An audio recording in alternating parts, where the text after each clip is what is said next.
Hey there fellow travelers, Mark here with Wolters World, and today we're in Buenos Aires, Argentina for the 10 things that shock tourists when they come here to Argentina. And the thing is, this country is shockingly amazing. I used to go to school here back in the day, and I love my time here, visiting all kinds of great places like Puerto Madryn and going to see the whales there and the penguins, or Iguazu Falls to see that, or maybe you can go down to the glaciers in the south. I mean, Buenos Aires itself is just fantastic, and it's shocking how many cool things there are to do and see and feel and experience when you are here. And some of it's good, some of it's bad, but all of it is fantastic. And so what we're gonna go is through those 10 things that shock tourists when they do come here. And the first thing that shocks tourists is something you should already know about it, and that's one of the things everyone knows about Argentina is the meat. And the thing that shocks people is just how much meat these people eat. I mean, seriously, you will see parrillas, grill houses or steak houses everywhere. You'll see steaks, bife de chorizo, which is a sirloin steak. Oh, it's fantastic. A lomo, oh my God, the tenderloin. Lomito, I just want a steak sandwich instead. Or maybe have some chorizo, the sausages here,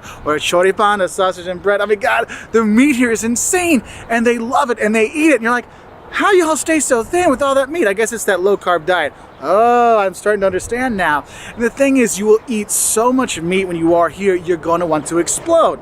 And the thing is the people love the meat here. So do hit up the meat places. Sorry, my vegetarian travelers, this can be a little bit of a tough travel visit. There are a lot of salads you can get and omelets if you eat eggs, but in general this is a meat eating place. But it's insane how meat eaty this place is, especially if you're getting out of Buenos Aires and going into the countryside and stuff like that. You're gonna eat a lot of meat, so just be ready for it, okay? But what's cool is with that meat, you're gonna have some pretty awesome wine when you are here, okay? So the Syrah and the and the Malbec, yeah, you're gonna be just fine. The reds here are phenomenal. That's my recommendation for you. Just sit back, enjoy the reds, have the steak, and be shockingly satisfied with that, okay? Now the thing is the people here eat a lot of this meat because it's fantastic, and I know after I eat a lot of meat, I'm actually so full I don't want to do anything else. But here they're always doing something. And the second thing that shocks people is where people do something, and that's the Talos. If you're not sure what a Talo is, it's a love hotel. It's an hourly hotel. Look, here in Argentina, you have lots of people living together, maybe smaller houses, smaller apartments, so maybe multi-generations together. So you don't always have time to snuggle up with your sweetie. And so the very entrepreneurial people here in Argentina have come up with their Talos, the love hotels. And the thing is, they can be themed, they can be normal hotels, however you want, but I just want you to know that they're out there. That kind of shocks people. They're like, oh, this hotel is hourly? That's strange. Oh, no. No, it's not. So be ready for that. And the thing is, you won't see the Talos everywhere, especially when you're going out and exploring the countryside and stuff like that. But that kind of gets me to think about the third thing that shocks tourists when they come here is how gorgeous Argentina is. I mean, yes, Buenos Aires, when you come here, Recoleta Cemetery is right behind me. And it's just amazing to walk through there and see the cemetery and see the tombs and stuff like that. The mausoleums, it's like, oh my God, it's so beautiful. But going to see Caminito and La Boca, you have that. You have the Casa Rosada, the pink house. There's so much great architecture here that's beautiful. But for me, what Argentina really is that kind of wild outdoor beauty, whether it is going to the glaciers in the south, okay, it's fantastic, or going along, I don't know, the thousands of miles of beaches they have here. And I remember when I was here, we'd go to the beaches and at night you'd see the bioluminescence in the water floating by, like, oh my God, this is so gorgeous to see. Or maybe you want to go see Iguazu waterfalls. You've been to Niagara? Take Niagara times 10.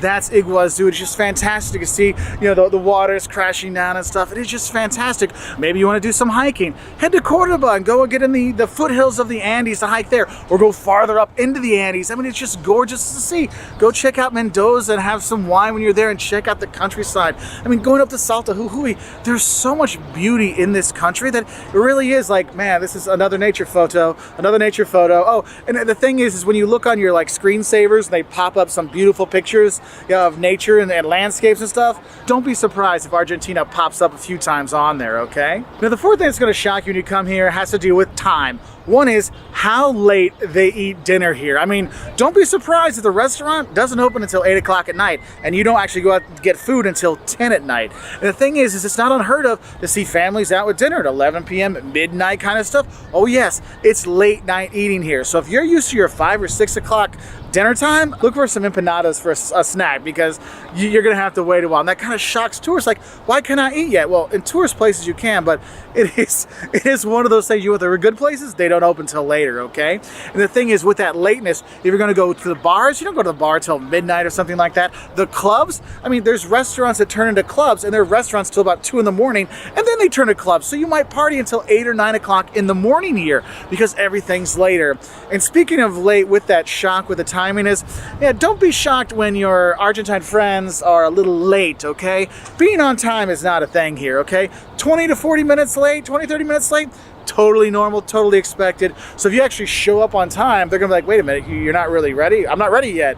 But I will say is the lateness is like in social settings, but when it comes to grabbing your bus or the ferry or a plane or whatever, that one, don't be late for, okay? The next thing that's gonna shock you is when you go and have your snacks, you're gonna have your steak, they have like really good sides. Like the potatoes here are fantastic if you want some fries, or if you just want your super pancho hot dog, when you wanna have your ketchup or mustard, or for me, salsa de golf, or it's basically like mayonnaise and ketchup mixed together in these little packets, and it's really good. But the thing that's gonna shock you is how freaking difficult it is to open the ketchup packets and the dulce de leche packets here in Argentina. I mean, seriously, no matter where you go, it's like they want you to have to use your teeth or like get scissors or use the steak knife to cut open these things. It's unbelievable because you want to eat that dulce de leche, it's condensed milk and sugar cooked down together and condensed. It's so good. It's kind of like a caramel kind of feel. It's not caramel, but it's like a caramel kind of thing.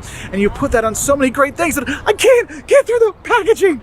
And so do have a heads up if you get a little frustrated. And the thing is, you also be shocked with that is when you finally get them open, if it doesn't pop up onto you and you get some on you, and the wax napkins don't really help.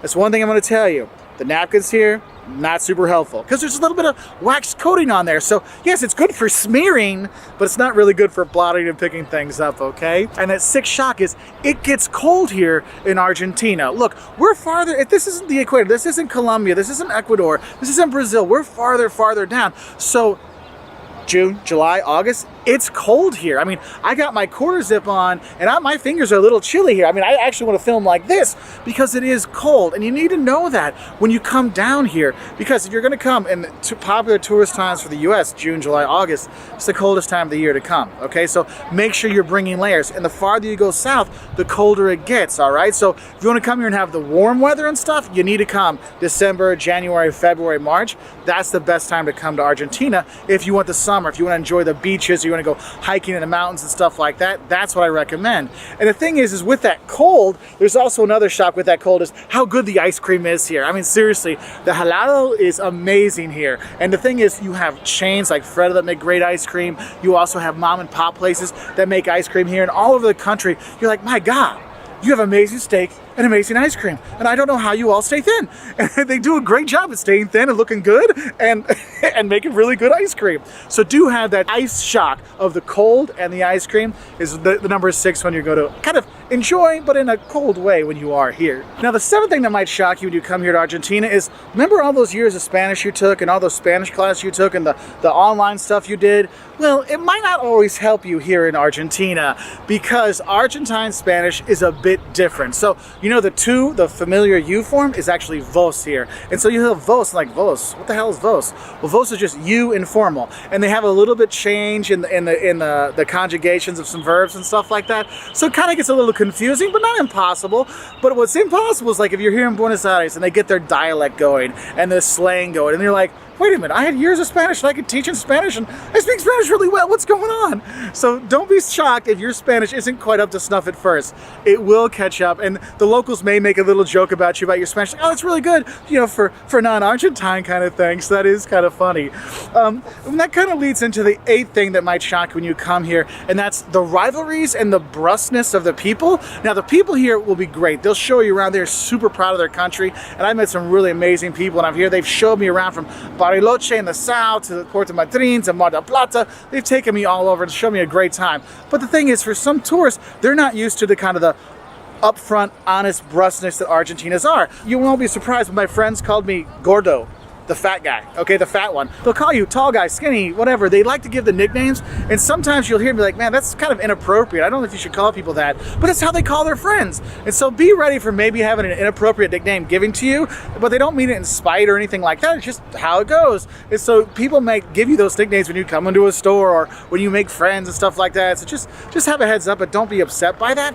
And with that brusqueness and that like kind of like pointing things out to you, don't be shocked about the rivalries they have here, whether it is the kind of perception of the, you know, the capital versus the provinces, because you'll hear people say, oh, you're from la capital or la provincia, so you're from the capital or the province. And so people have this kind of rivalry, and also especially with football, you know, the big ones obviously River Plate and Boca Jrs. Don't be surprised if you buy a Boca Jrs shirt and you're walking around, people go, they do the stripe. No, you should be wearing a River Plate one. Or if you have a River Plate shirt on, that's the red and white one with the stripe here, they're like, and they do it this way because Boca has the stripe going this way, or the blue and yellow. So do have a heads up for that. And there are a lot of rivalries, and don't be shocked if you want to go to a soccer game and your friends say, hey man, don't go to the Boca River game or don't go to this other game because it's a little bit more rivalry-like than other ones, so just have a heads up for that. Now the ninth thing that's going to shock you when you come here is how long and varied the bus rides will be. Look, Argentina is a very long country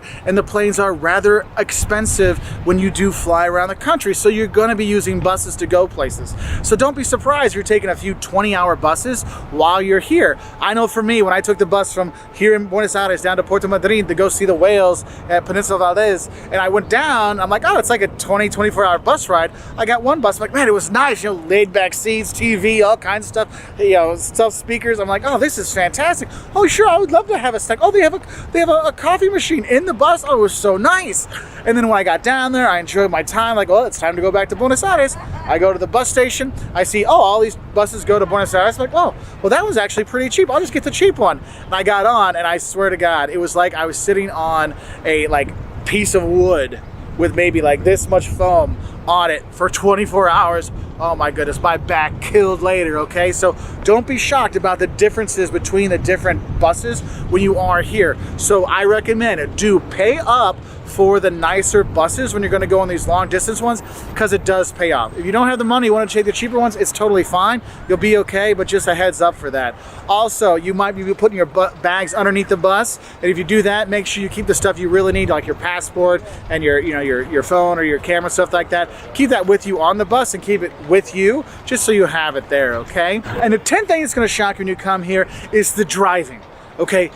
I don't know what it is here in Argentina. I mean, I've been to some crazy driving countries and I make fun of crazy drivers and all around the world. But here, you really got to be careful with the crazy drivers. I mean, when you're getting in that taxi, make sure you put on that seatbelt. You get a remises, which is like a hired car, put that seatbelt on. You're on the bus, put the seatbelt on. Because it's not just your driver, it's the other drivers that drive crazy. And what's really dangerous is actually if you're in a big city like Buenos Aires, the taxis go flying through, the cars go flying through, and the crosswalks, they don't necessarily stop for you. When I was here, I saw multiple people get hit by cars and crosswalks, and it was horrible. And my kids, when I'm here, I'm like, no, don't stand near the edge. Don't walk out because it's green. Make sure you're always paying attention, because you'll be shocked how crazy the drivers can be and how dangerous it can be for you to cross the street. So do have a heads up for that. But in general, these 10 little shocks are just little fun things, little things you should know before you come here. We have a lot of other videos on Argentina, the don'ts of Buenos Aires, the don'ts of Argentina, what to eat when you're here, all on our website at woltersworld.com. And we're also on Twitter, Facebook, Instagram, YouTube. And if you want to just find general Argentina videos from us, just go on YouTube and put Argentina Wolters World and we should pop up. We have videos all over South America, Ecuador, Peru, Brazil, Uruguay, Argentina. We're trying to get as much as we can from South America and Latin America so you know how great this place is to visit down here. And I do highly recommend you coming. I've loved my time studying here. That's why I came back to visit multiple times. I've brought my family here. I've actually got my parents here too, because it is a great country to visit. So don't be shocked if you fall in love with the meat and the steaks, the meat, oh yeah, and the dulce de leche and the wine and the people. Oh my God, the people here they're quite good looking. I'm not gonna lie to you, okay? There's some good looking people to look at when you are here, okay? So anyway, I'll leave you at that. Have a great time here in Buenos Aires or anywhere in Argentina you go, whether you're going to Jujuy or Salta or you're going to Cordoba or wherever. I mean, you're gonna have a great time. So I'll say bye from Argentina.